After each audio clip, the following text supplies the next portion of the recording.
Hi guys, welcome to my channel. Today I'm going to show you how to install the Wincollect 10 version 10 agent into a Windows 10 machine. In order to do this, just Google Wincollect 101, then you will see this link. This will be also in the video description as well. So just follow along and follow the link here, Wincollect 10. After that, it may need you to log in. So if you haven't created your account, go and create your account. Basically, just click download, then it will direct you to the download link.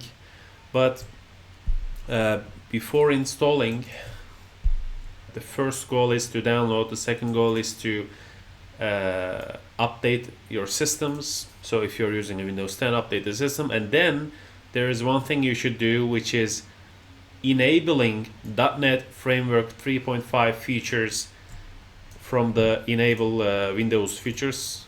Here all you have to do is just write enable, or I guess future will work. So turn Windows features on and off. You have to do this in your virtual machine, but I'm just showing you.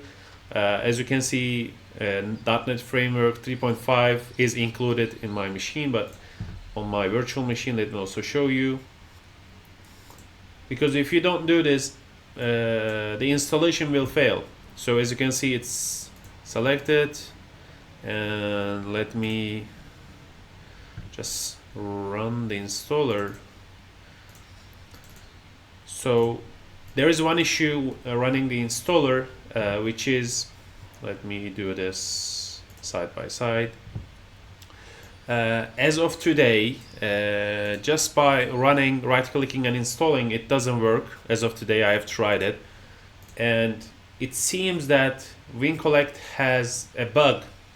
Some may call it feature, but you have to do this via command line if you get an error at the end of the installation.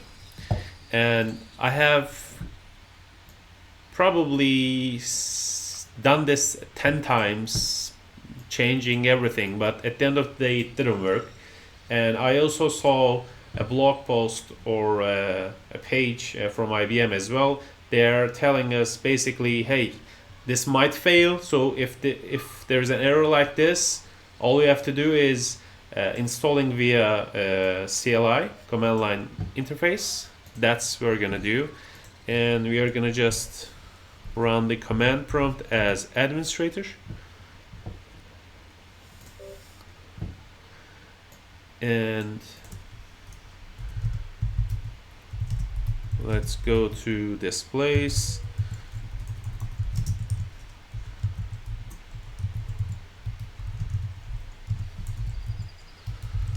CD downloads, and I am in sysmon, and I'm gonna use msiexec.exe /qn I parameter, and then the Wincollect agent, and then quick underscore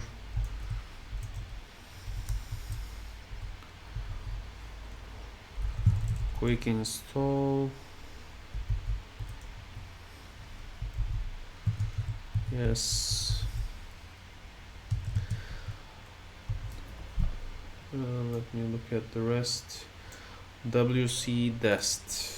Okay, let's look at the dest. The dest will be your IBM QRadar appliance IP address.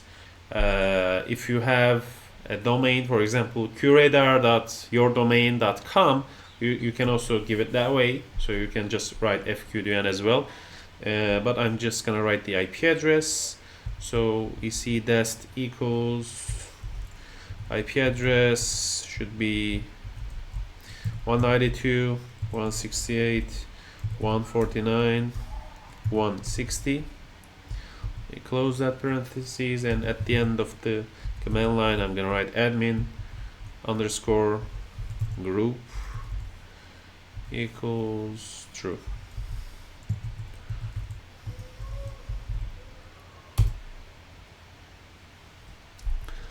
Okay, I guess since it didn't create any error on the CLI,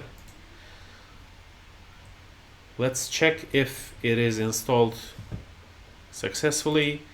Basically, I'm just gonna write IBM here, and now IBM Wincollect 10 console pops up as if on this page also. So the console application just shows you, hey, I am sending data to this and that, blah blah at the moment, but it is installed. But right now, I guess it haven't sent any data. Maybe we can check that. It is just running now. Service is running. It may need a couple of minutes, maybe. I am also looking at the log activity live. So if there is any log, as you can see, there is logs coming in from this machine.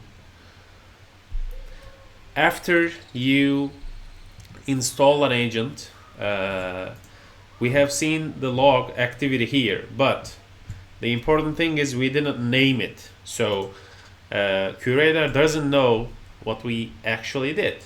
But in order to do that, we are going to go to admin. After you install the agent, if you click log sources on QRadar console, let me make this one bigger. I'm going to click log sources. Then, as you can see here, Windows Authentication Server at alert tr Windows security event log, blah blah. It gets created on this date. It is enabled, and there is also an ID for this. I guess we can just filter for the log source ID if we had to. And it is using syslog. I just want to confirm and show you it is really that. I want to add a filter for log source indexed equals. I am searching for this machine, Windows Authentication Server alerts. I just added this. Let me search again. Let me just do it last 15 minutes. Now you can see these are all the logs that are collected from this machine. You can see read activity, information level, admin login successful, user login success. In the next upcoming videos, what I'm gonna do is, yes, we receive logs from this machine, but we want to also create offenses based on these logs, right? And in order to do that, since we are also going to collect sysmon logs, we want to create some rules that are going to alert us when there is a malicious or suspicious activity. So in the next upcoming videos, I will be showing how to import sysmon rules into QRadar so that when we attack this Windows 10 machine, we will see some offenses here that are listed so we can investigate. Thank you for sticking by. I'll see you next time.